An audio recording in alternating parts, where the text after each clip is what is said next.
All right. Hey, everybody. Welcome back to the Passions Podcast post show. Woo! I'm Latara. Hi, I'm Laura. And today we have some very special guests who I think we should have introduce themselves. I'm Ina. How are you guys? Great. Thank you for being with us, Ina. And we also have... Hi, I'm Heather. Hi, Awesome. Heather. Hi, Heather. Hi, Ina. We're so excited to have you on the show because the two of you are working on something really cool that we're going to talk about today. Would either of you like to explain to the people what we want to talk about today? So basically, we're trying to get Passions rebooted. I mean, we're not making any promises, but that's what we're trying to do. I started a petition. I'm trying to get at least 3,000 signatures, if not more. The more, the better. But, to show that everybody loved and we want it back. So we're doing everything we can to make that happen. So that's Great. Awesome. So excited about it. We're in the age of reboots too. So now is kind of the exact right time for it, Right. So where can people find your petition? So they can actually DM me on Instagram if they want. It's InaBina035, and I'll send them the link, or I can put it up or whatever. Okay, and we will if you send us the link. I think you did, but you can send it again because I think we posted it once, but we can post it with the show notes for this. And that way, that's an easy way for people to get to it. They can just click on the description and the link will be in the description. I'll make sure I do that. Yeah. So, Heather, can you explain a little bit of your role in this reboot process? Well, I'm a writer. So, right now I'm kind of waiting for the petition to go through so we can work on it. But I've been writing notes and working on characters and stuff for the reboot.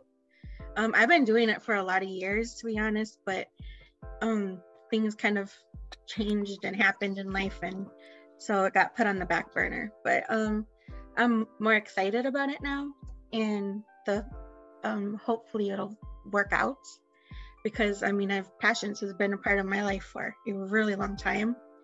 So I think that's sorry, I'm nervous. Oh, it's okay. It's okay. I was saying, Ina's the talker. Don't be nervous. We're just two people sitting in our apartment. I'm wearing my sweatshirt that says that my life is a mess. Don't I love it. Just say I'm like the quiet one and the writer, and she's the talker. So she does. Yeah, you know what it is? I do a lot of Zooms with Galen and some of the cast from Days of Our Lives. So I guess I'm a little more used to talking to people now. I used to be very closed off and shy. Now it's okay, whatever. Yeah, well, practice makes perfect, and you've been practicing with celebrities, and we ain't no celebrities. So if you're talking to Galen, my first Zoom. Who are we compared to a god like Galen? Are you kidding me? So, Heather, that's so cool that you're a writer. And do you mind? I know you're nervous, but do you mind giving us a little bit of how you envision the story picking back up? I know Laura hasn't seen the whole show. Should I take my headphones off? Should I disappear? I was gonna say there's not gonna be a lot of spoilers yet, because there's just little things, but it's gonna be more in the future. When I started working on it, it was more like a Passions next generation. So it's the kids of the main characters, and picking it up that way. Okay. And also fixing that. No spoilers, I promise. Awesome. Okay. Thank you. And fixing that god-awful ending for Sheridan and Luis. Ina, shh. Well, that one's already been spoiled for me. I do know a few things it was just kind of impossible. Yeah, we gotta fix Sheridan and Luis. That's just ridiculous. That's the most nonsensical ridiculous thing. I think if they weren't thinking they were going to end this show, you know, and they had to tie up so many loose ends, and they just let that one fall by the wayside, which is such bullshit, because that's like the very first storyline we have is Sheridan. Yeah. You know? And for me, a lot of it too was like, they messed up a lot of the character arcs, which irked me as a writer. I mean, the whole thing is about characters, and like they go and they start off with the main characters one way, and like then they just like decide to completely, I don't want to say trash the characters, but like go a different way with the characters than like the characters would never have done it, you know. Well, so to me, it just makes no sense. We were talking about that today. We recorded an episode today, and I don't remember if it was on or off air, but I was discussing how irritating it is that they just, especially with Luis, they abandoned what they had already established to be true about him. And then for about 40 episodes, he was just a completely different person. And then now they're back on track, at least where we are in the show. And I was just like, why do we do this? What is the purpose of this? If you establish something to be true, then you can't just well, I guess it's passion, so you can do anything, but like, you know, magically change it and be like, oh, now this person is completally different. But yeah, I agree totally. But it is justice, the justice magic for of Shuis. Passions. Justice For Shuis. And justice for Jessica. Justice for Jessica. Can we get some Jessica action? We just realized today, as we were talking about the episode that we were talking about this week, I was like, we're talking about all these kids, and then I thought, where is Jessica? We haven't seen her in so long. Yeah, justice for Jessica.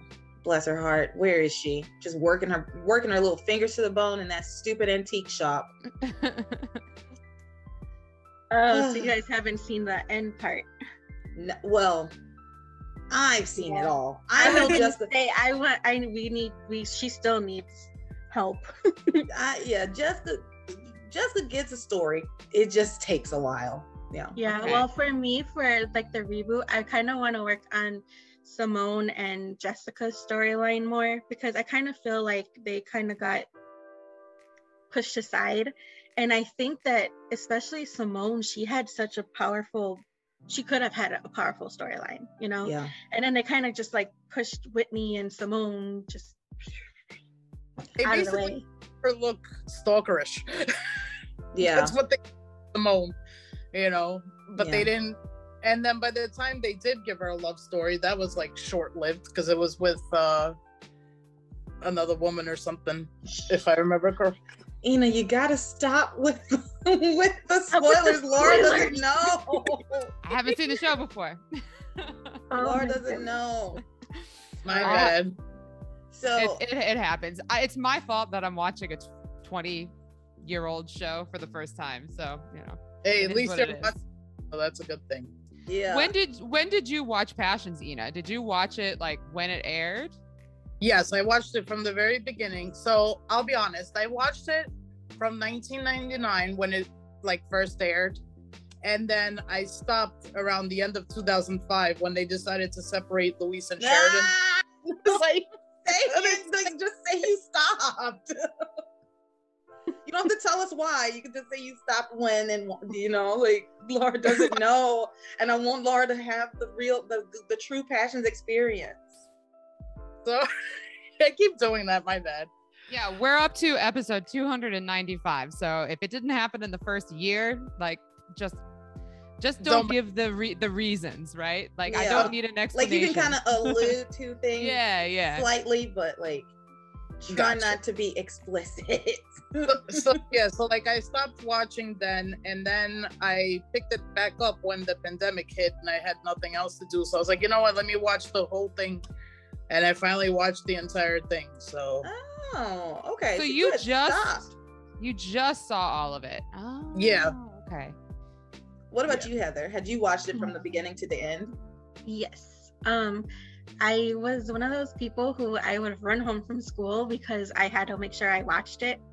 And I saw the previews. I love the promotions that they did before it aired, and they had the commercials. Oh my God, I was like, this show is gonna be awesome. Oh, they were all so steamy.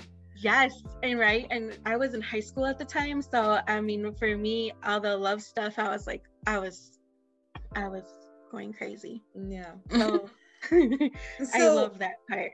And then I watched it until it went to DirecTV. And then my mom wouldn't get DirecTV just so I can watch one show. So I remember I started watching it when I went to my cousin's house, who I think actually had DirecTV, or she had that she had one of the things that had SoapNet, and it was on SoapNet. And so I was like kind of excited because then I was watching it there. And then once I realized YouTube had it, I watched the rest of it on YouTube. So that was before they started making a lot of the episodes disappear. Yeah. So I've seen all of it. I mean, there's so many episodes that sometimes you kind of forget when things happen. Like I'll like watch it and I'm like, wait, when did that happen? You know? And yeah. So it's like, it's kind of cool going back and doing it. And I started watching it from the beginning. I think it was like a week ago. And I just have to say the first part of the show is rather annoying. Like when you watch it again after you've already seen it and you're just like, the characters are like so frustrating. So frustrating and so slow. Yes, that's what it is too. And I love Teresa and Ethan, but then sometimes like now that I'm older, I'm like, I was like, I don't understand why she's like so obsessed with Ethan. And then, you know, and when I was younger, I loved Kay and Miguel and I wanted them to be together. And I think it was because at the time I was like in love with somebody that I had, you know, had been friends with. So I could see her side of things in a way. But then when I got older, I realized how like toxic Kay can be. Yeah. And I'm just like, wow, how did I ever like her, you know? But you know what, that's a really interesting thought, because I had not thought about that, but that's such a very real and very prevalent like thing that young teenage girls go through, where they have a friend that they are in love with, that they like a lot, and it's like unrequited love, right? Yes. And so I guess that is something that you can relate to Kay on when you are a kid, because you do kind of hate the girl that he likes, right? I don't know. Right. I did. Well, for me, I'm gonna like make everybody mad, but I could not stand Charity from the beginning. And you're not making us mad. You're not making us mad at all. All we do is shit on Charity. Oh my gosh, you make fun of Charity I love that so much. She's so sweet. You know, because I mean, you kind of want someone who's sweet, but at the same time, she's so sweet that it's grating. It's like like the nails on a chalkboard, you know? That's exactly right. And every time she would be on screen, I'm just like, that what a commercial. She was way too whiny. Yes. So much. That too. Yeah, I think she was sweet to the point that she became like a simpering fool, which I know is mean, but that's, I mean, I don't know. We go back and forth, but we shit on Charity a lot. Right now, she's evil though, so that's fun. That's great fun. Very much enjoying evil Charity. Oh wait, never mind. I can't say anything. I forgot. You can't say anything. I haven't watched the show. Right now, I do love the last K. The final when Heidi comes, yes, I do love that K. And I kind of love how they do all the storylines towards the end, aside from the one that we can't say. But but fixing that part, I'm just like, you know, I'm like, that has to be priority. That was something me and Ina talked about from the beginning, was we have to try to kind of get the people together that needs to be together, because they just kind of they ended everything so fast that they just kind of threw all the storylines out the window and just said, everyone's gonna be happy. They were planning on going for like 20 or 30 or 40 years, you know, like a lot of soap operas do, and so they just didn't have the time to tie up all the loose ends in the right way. But I do want to know, I have a question. How did the two of you know each other? How did you link up on this project? Facebook. That's the main thing, is Facebook. I think it was a passion group. Yeah. So. Oh, the power of social media. The power of passions. Well, it's so funny how many fans there are, but then it's still really hard for us to get the signatures. Yeah, I mean, there's so many people in the different groups, and you're like, hello, if you guys love the soap opera that much, why wouldn't you guys want to sign a petition to get it back on air? You know, to me, I'm just like, I signed it as soon as she told me about it, and I was like, oh yes, you know. And so I was really excited about the prospect of it. And then, I mean, I've already been working on the storylines for years, so I mean, I was kind of like, okay, finally, maybe I can get something done with it. And I mean, but right now it's up to everyone who is who needs to sign the petition. Yeah. So once you get the signatures that you want, sorry, Laura. No, it's okay. Once you get the signatures that you want, who are you going to send to NBC? Who needs to see it? Well, that's what we're looking into, is like, first of all, I think that we would need to get rights from NBC, because like we don't want to do anything illegal, you know. And then like just take it from there. Like either they can pick it up or we can take it to other networks, even like Hulu or Netflix. Like honestly, as long as it gets picked up, I don't care what network picks it up, you know. And then I was talking to Don one day, Don Swaby, and he had actually suggested, he's like, if it doesn't pick up as a soap opera, you can always make it like a nighttime series, you know, which is also not a bad idea. I feel like I could be really into Passions, but like boiled down to a weekly episode instead of every single day. You watch it every week, and so like a network series that's like 20 episodes long a season, you know, like a Grey's Anatomy, which is basically a soap opera, but it's only once a week, you know. Right. I could do that too. Yeah. I also think it might have more appeal. To go faster. Yeah. Huh? I said I would like it to go faster. I mean, for me having to write things, I mean, I don't know if I can make the episodes last a month the way they can, you know, because I'm just like, okay, that's done. You know. But also, I noticed, like, watching Days of Our Lives, they have, like, let's say they have a situation going on, that situation is more or less cleared up within like a day or two, you know. So I feel like now, like nowadays, it would go quicker with the storylines. It was just back then, you know, they used to take like their hour one day is like their month. Yeah.